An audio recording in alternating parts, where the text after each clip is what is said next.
이때 과연 A는 자신의 주식을 찾을 수 있을까가 핵심적인 쟁점입니다. 즉 명의 신탁된 주식을 보관자로부터 내가 다시 회수할 수 있을까?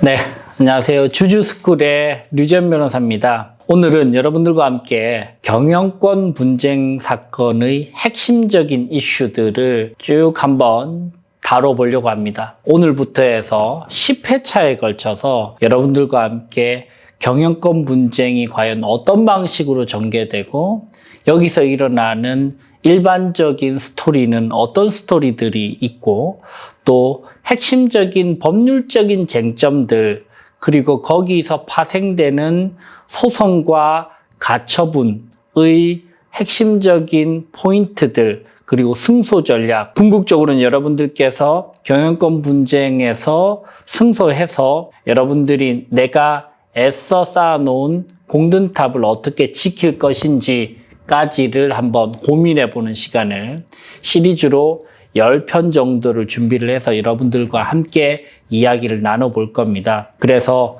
명의 신탁 해지에 따른 명의개석 절차 이행 청구에서부터 해서 주식 처분금지 가처분 소송, 그리고 회계장부 열람 청구 소송, 의결권 행사 금지 및 허용 가처분 소송, 주주총회 소집 청구에소, 대표이사 직무집행 정지 가처분, 이사 해임 청구에소, 배임 횡령 고소 등 여러 가지 핵심적인 경영권 분쟁과 관련된 이슈들을 한번 하나씩 다뤄보도록 하겠습니다.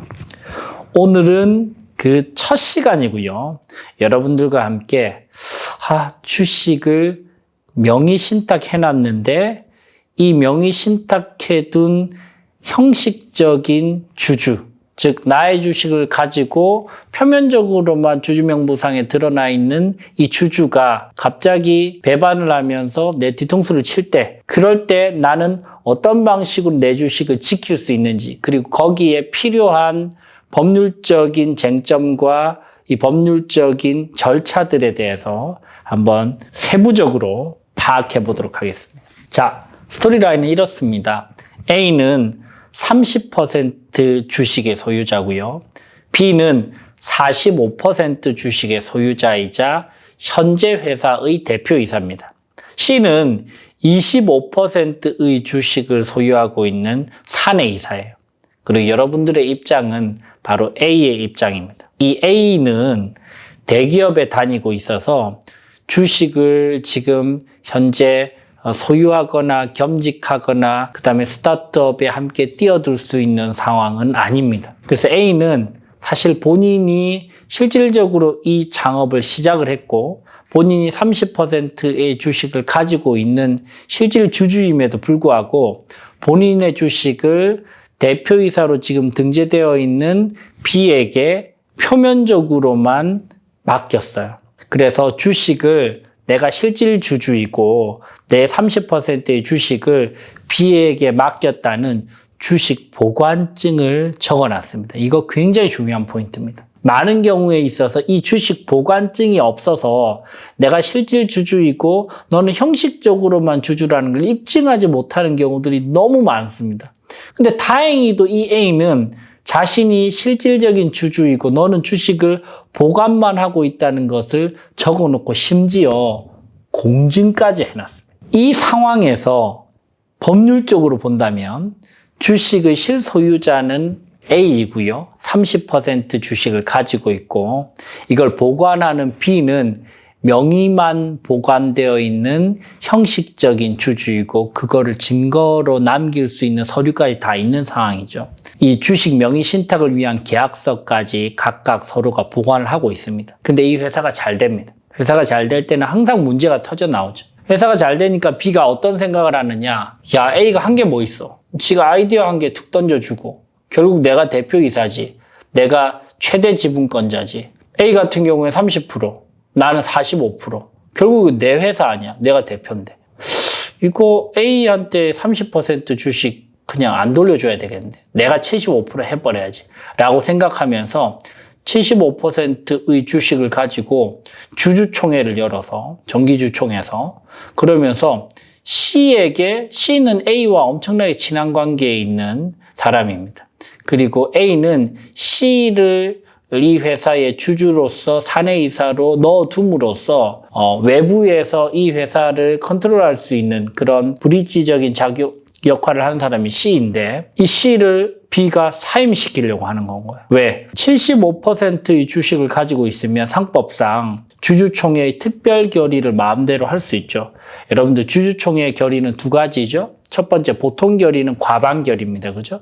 근데 특별 결의는 3분의 2 결의죠. 즉 66.7% 이상의 주식을 가지고 있으면 자기 마음대로 특별 결의를 할 수 있어요. 특별 결의의 대표적인 결의사항이 바로 이사 해임을 시킬 수 있는 결의입니다. 그래서 B가 내가 75% 지분권자인데 C 정도는 내가 마음대로 사임시킬 수 있지 라고 하면서 정기주총회에서 안건으로 C 해임안을 올리는 건 거예요. 그러니까 A가 발등에 불이 떨어졌습니다. 야, 이게 뭐야? 야, 이거 전부 다 내가 생각해낸 아이디어고 너는 그냥 대표이사로 내가 앉혀놓고 회사를 잘 한번 진행해 보려고 하고 결국 A와 C가 합해서 과반을 유지를 하고 있는데 얘가 갑자기 자기에게 30% 주식 내 거야 라고 주장을 하면서 C를 자르려고 하는 건 거죠.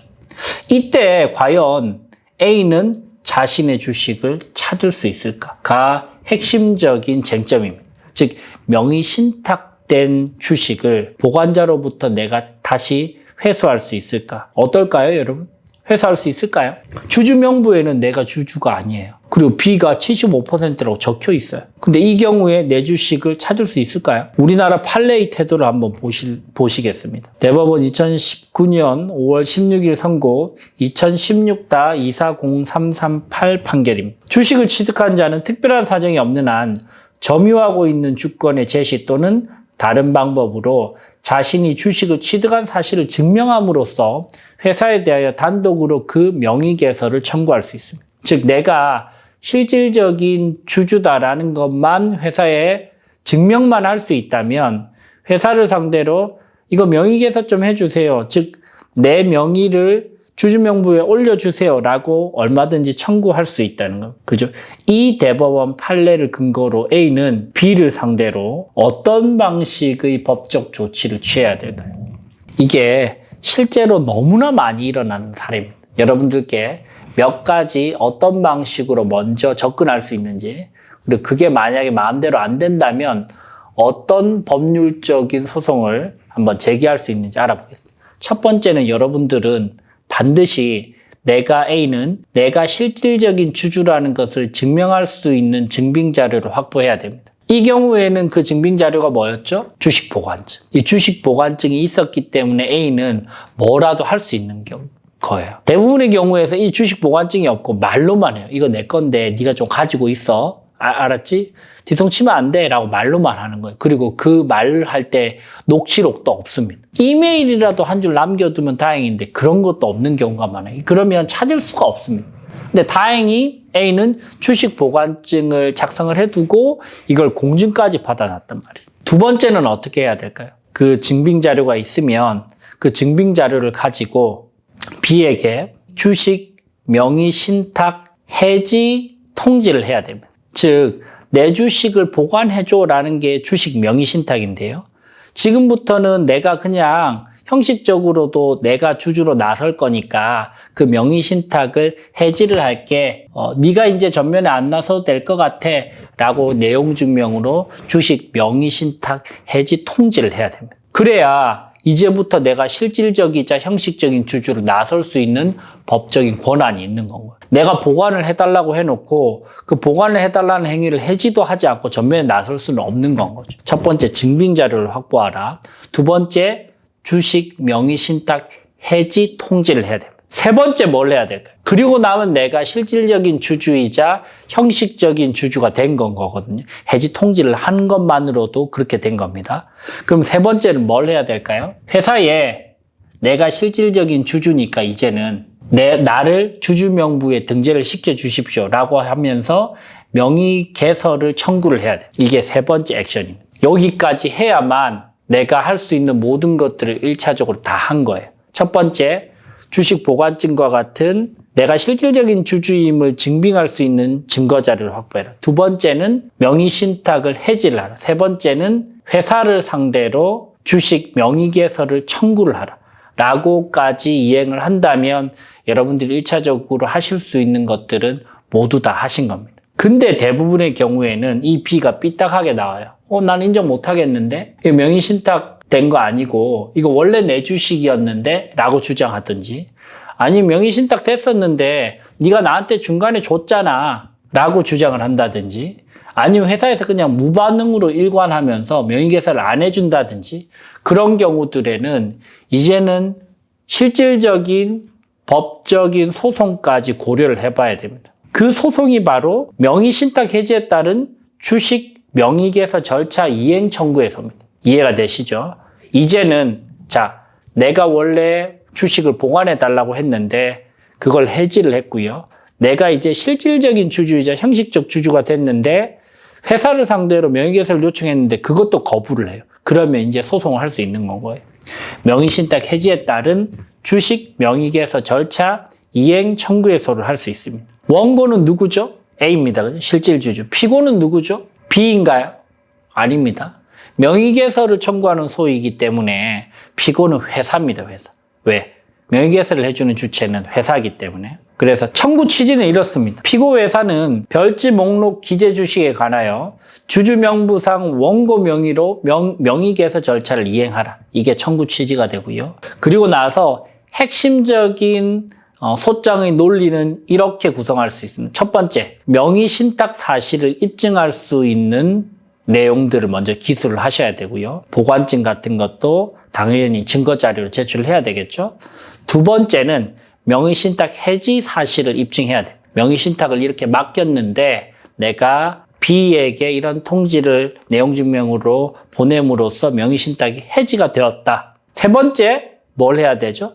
명의신탁 해지에 따른 피고 회사에 명의개설 청구 사실을 입증을 해야 됩니다. 그걸 위해서 우리가 이미 내용 증명을 보내놨잖아요. 그리고 네 번째, 별첨으로 특정한 주식에 대해서 내 명의개설을 회사에게 청구를 해달라라는 방식의 스토리 흐름을 짜서 모든 스토리의 주장에 전부 다 증거자료를 꼼꼼하게 여러분들이 첨부를 하셔가지고 소장을 제출을 하시면 됩니다. 그러면 보통 이 소송은 미니멈 한 6개월에서 최고 1년 넘게 다퉈지는 경우들도 있고요. 특히 증거자료가 불분명하거나, 이 케이스에는 A가 주식 보관증이 있었지만 이메일도 한 게 없다거나, 아니면 구두로 녹취한 파일이 있는데 녹취한 파일이 그때그때 내용이 다르거나, 그래서 법원에서 판단할 길이 없다거나, 이런 경우에는 생각보다 시간이 오래 걸릴 수도 있습니다. 그래서 여러분들이 이 전반적인 흐름을 쭉 파악을 해보시고 내가 어떻게 실질적으로 내 주식을 다시 찾아올 수 있을지, 그리고 그걸 위해서 어떻게 빌드업을 해야 되는지, 그리고 어떤 증거자료를 수집을 해야 되는지, 그리고 소송 전에 내가 할 수 있는 내용 증명들은 어떤 시기에 어떤 내용 증명을 보내야 되는지까지 쭉 한번 살펴볼 수 있었습니다. 여러분들, 여기에 중요한 포인트가 한 게 있어요. 혹시 경험이 있으신 분들은 파악을 하셨을 수도 있는데, 여러분들 주식 명의개설 절차 이행의소를 청구할 때 한 가지 절대로 빠뜨리면 안 되는 핵심적인 포인트가 있습니다. 이 포인트를 빠뜨리면 이 명의개설 청구의소를 승소를 한다고 하더라도 내가 얻을 수 있는 게 아무것도 없을 수도 있어요. 그게 뭘까요? 바로 주식 처분금지 가처분 소송입니다.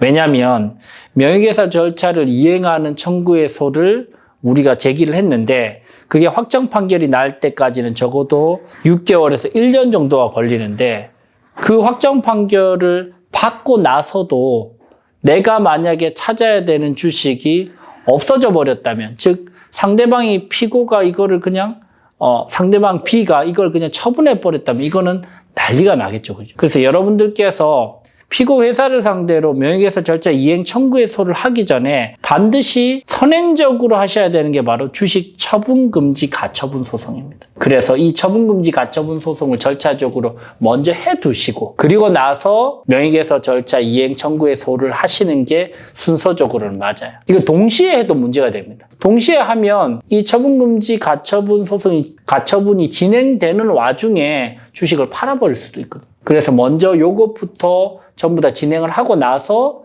이 확정 판결이 나고 그 판결문이 피고에게 도달하면서 이행 청구해소가 이루어지는 게 시간적으로는 맞고 여러분들에게도 큰 리스크를 줄일 수 있는 방법입니다. 그래서 다음 시간에는 우리가 중요한 포인트, 주식 처분금지 가처분을 어떻게 진행할 것인가, 이 핵심적인 쟁점들은 무엇이고 여기서 신경 써서 짚어봐야 될 부분은 무엇인지까지 살펴보도록 하겠습니다.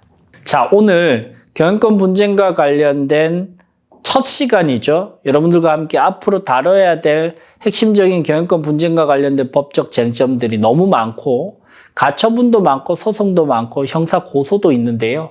오늘 첫 시간으로 명의개소된 주식을 내가 어떻게 되찾을 수 있을지 판례를 한번 살펴보고 어떤 절차를 가지고 되찾을 수 있는지 그리고 소송까지 갔을 때는 우리가 어떻게 이길 수 있는지까지 전략을 한번 살펴봤습니다. 이런 고민을 하고 계시는 주주분들이 꽤 많으실 것 같은데요. 여러분들의 소중한 주식 찾을 수 있기를 바라면서 오늘 영상은 여기까지 하겠습니다. 지금까지 주주스쿨의 류지연 변호사였습니다. 감사합니다. 협상 테이블에서 밀리지 않는 협상력을 확보할 수 있는 최선의 솔루션 BNSG 협상스쿨 류지연의 협상스쿨.